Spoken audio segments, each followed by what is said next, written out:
Unmute. Well, good afternoon, Mrs. O'Bannon. We're gonna get started.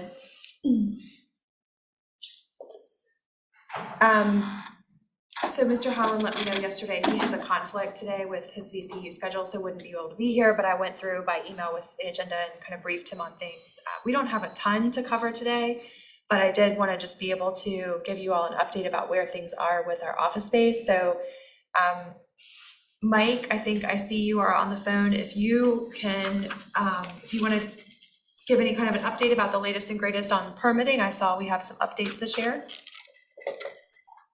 Sure. Good afternoon. So we were able to secure our building permit, which is all positive news. The contractor has begun mobilizing on site here as early as yesterday. So there will be some progress made when it comes to laying out your space, which is the first step here forward to getting to, the construction portion of your space. So that's the update with permitting and construction. We do have the contracts that had been identified formally by Katie Chalmers, who is on the call now as well. Noted in the latest PlanRVA budget. Thanks, Mike. So kind of just all good news. I mean, really, that's what that was intended to share. We've gotten our building permits. Good. Well, actually, CO. the project management team will be on site tomorrow, as Mike indicated, to kind of walk the space with the contractor, and they'll be marking the floor. So it's exciting. I mean, it's not the most exciting thing, but it's an exciting milestone going forward. So wanted to be able to share that. In the packet today, we've got a moving and storage plan. So this is a document that I put together. It starts in the back of your agenda page. If you've got it there. This is O'Bannon. This was in the material that was distributed last week in preparation for the meeting. I put together kind of a memo that summarizes the way that we're thinking about approaching our storing and moving plan. So our Tallheimer team, Michael and Katie, have been working with our prospective firms, and they've collected bids. And so our idea is that we would select a vendor to provide all the necessary equipment and materials, packing, supplies, the crates, that kind of thing, to be able to pack up our furniture and contents. And that would be relocated to 424 Hull Street, housed on the second floor at the space there. That's where the landlord has identified we have space available for storage. I'll help you there. And yeah, sorry, I did it two-sided. And so we would be allowed to store our furniture and contents there at no additional charge for storage during the time that we would need it. They've agreed to provide about 2,000 square feet, which is what we've been informed by the vendor that would be about what we need. So that's all great news.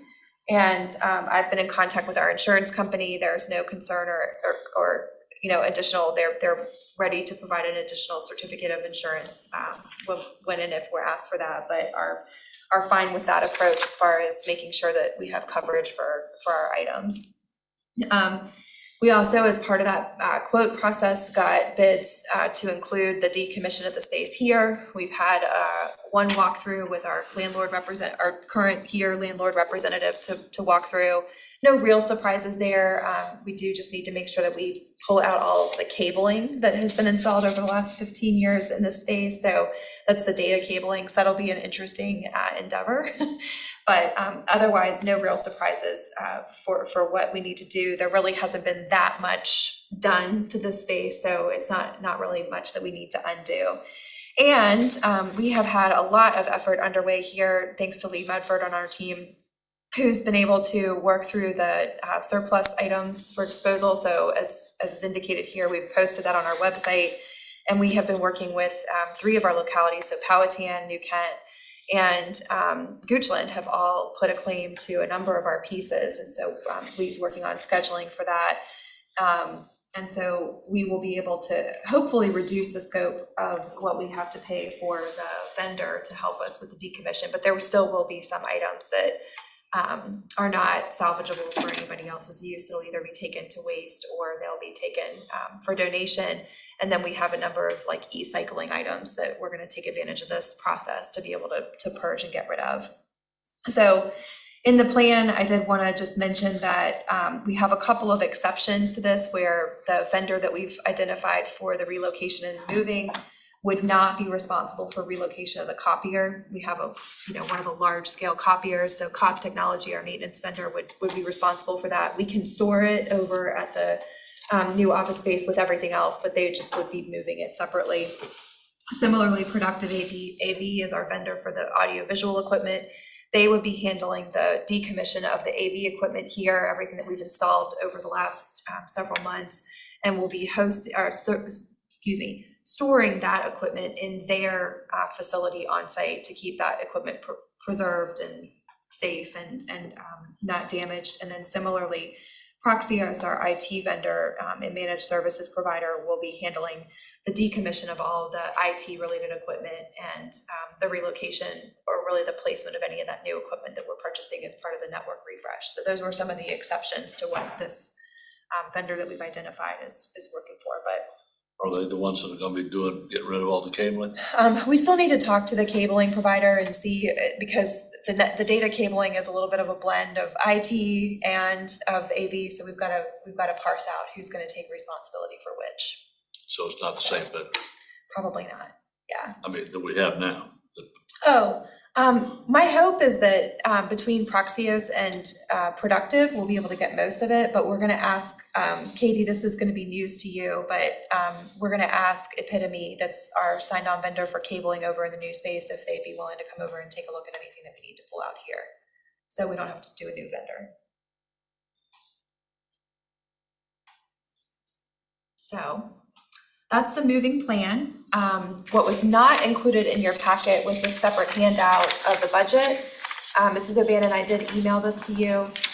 This just gives you an at-a-glance comparison of where we originally started, really last winter, and then where we've ended up. We're in version 7, if you can believe it, of the budget.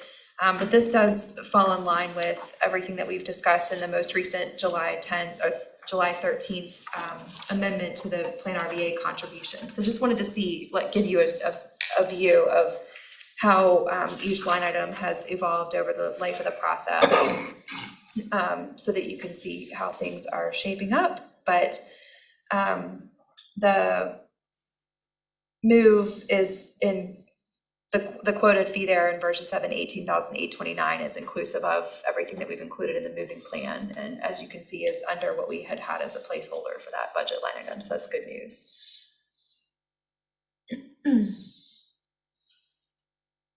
So before I signed off on the quote that we received, I did want to just get concurrence from the committee that this moving and storage plan is comfortable with everyone. The only other thing on the budget I wanted to point out was simply that for security, we have this quoted fee for our security estimate. I do have an appointment later this week, tomorrow, with a sergeant from Richmond Police Department who's we've gotten connected with, who's just going to walk the space with me, and we're going to talk through our planned building and suite access protocols, and just kind of make sure, obviously in this day and age, given the fact that we do host some of the most important people in the region on a regular basis, we just want to make sure that we're thinking about security in a way that keeps everybody safe. And most likely we'll be reviewing kind of some new protocols. As you know, we have in this space, kind of unique challenges with how people can enter and exit the space to come to the restroom or take a phone call and that kind of thing. So we're trying to be more conscious of that in the new space to make sure that things are as convenient as possible for you all while you're attending our meetings, but also we're keeping the people in the room as safe as possible. So those are my updates on kind of the scope of the moving plan. And if you're ready, I would be looking for action to authorize that moving plan and storage as presented. That's on the 18,000 number you have there. Yeah, so that's the dollar amount. Right. But it's predicated on, this Right. way that we're planning to do that. And it is inclusive, I should have said this explicitly, it is inclusive of the move from this space to 424, and then the move from the second floor up to the third floor once we're ready to move in, and the placement of all of our furniture and content. So it does include effectively the 2 moves. Katie or Michael, did I miss anything in kind of skimming over all of that material? No, that was accurate to what was quoted. What we did assume here is the higher range of time spent by the moving company, so it should be a pretty safe assumption here to move forward with, especially with efforts made to ditch any furniture that can be claimed ahead of time that would not require to be handled by the moving company. But that said, the full scope of the work has been walked and included in the price. Mr. Chair. We don't have a chair today, so. Oh, So, I thought you no was chair. run- I thought you was No, running the meeting. No, no, it's Martha. Okay, so, if we don't have any discussion on this, I like the no charge fees. I'm all about that. Anyway, I make a motion that PlanRVA, I make a motion that we adopt PlanRVA's moving and storage plan. Is there a second? I'll second it. Thank you. Thank All you, in Mr. favor? Chair. All those in favor? Aye. aye. Aye. Any opposed? Great. Thank you all. So the next step will be that Katie and Michael, we can, based on the committee's action today, we can go ahead and approve of the quote that has been provided by and I should have said, we did go with the lowest quote. All the proposals were fine, but we did go with the lowest quote. So as far as project budget and timeline, I think wanted to be able to just make that space. We've included the most up-to-date project timeline in the packet. Things are progressing, so to speak, on schedule. I don't know, Katie and Michael, if you all want to call out anything in particular. Mr. Peterson, it may have been said before you came in, that we have achieved all the permits, so that was You told good me that news. just Okay. as I came in. Okay, good. So Katie or All Mike, permits? Katie and Mike, can you guys? Yes. We have our building permit. In progress are the MEP permits. With that, we're not holding up. That doesn't hold us up from releasing materials and completing our submittal process. We are going to be continuing to monitor the permit status there.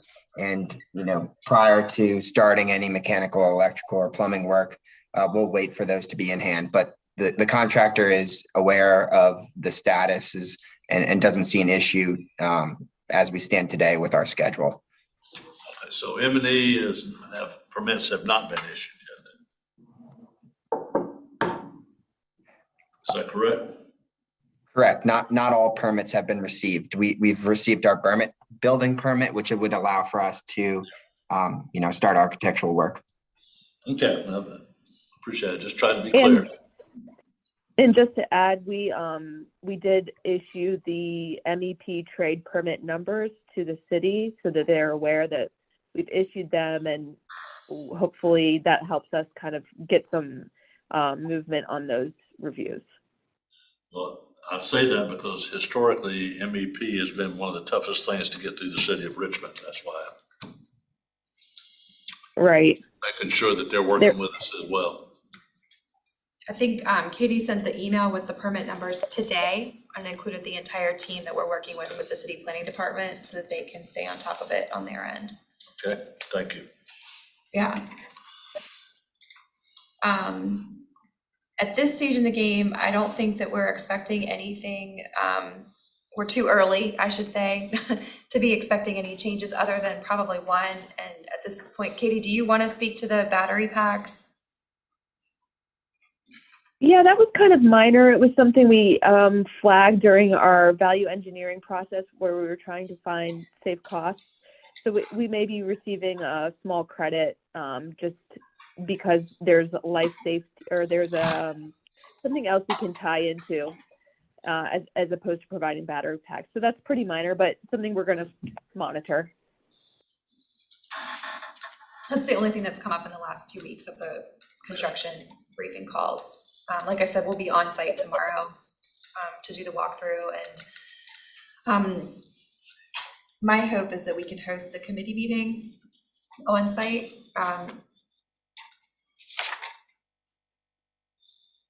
in October. I'm just kind of looking at the project schedule. It seemed like that might be the most advantageous time for this committee to be able to be there. So we're working on coordinating those logistics. But my thought is that we can host you guys for some lunch, walk through the site, and then have the meeting officially kick off at 1:30 in the downstairs first floor conference room so that we can handle our business that's needed that day with Mr. Van Dornick. But that way we'll be able to give you guys a nice view of what's going on there. If you would like to visit the site before that, please just let me know. We have to coordinate obviously for safety and security, but would be happy to host a walkthrough at any time you like. September 20th special meeting, what is?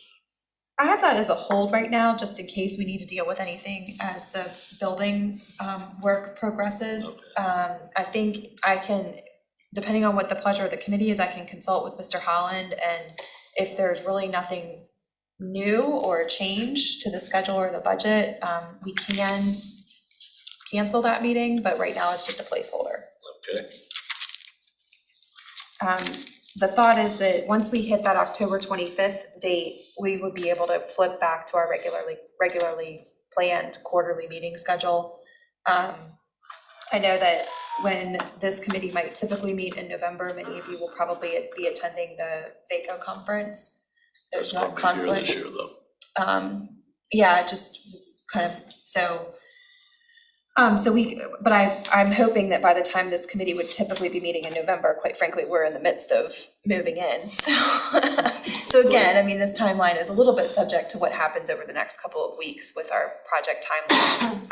At this point in time, the only thing I'm hearing that are probably areas of concern are doors, hardware, and frame materials are kind of a difficult thing to get, but I think that they're trying to manage lead times as best as possible on ordering materials and supplies. So it's kind of where we are. I know that was all bunched together as far as the agenda goes, but that's where we are. As I said, really the only missing piece on the budget is the security, and we'll have more that I can share after we finish that consultation tomorrow. But that's the business we had for today. I know it wasn't a lot, but You're gonna make that at 4 o'clock. yeah, right. There was no doubt. But yeah, so everything's moving along. Well, I'll move we adjourn then. Second. We are adjourned. Okay. All right. Thank See you, you Mrs. later. O'Bannon. Appreciate it. Thank you. Have you got a minute? I do. Is Chet Thank here? you all for being good stewards. Yeah, if you would just ask Chet, could you got a minute, we can talk to Chet? I got a minute. Yeah, a minute, that's all.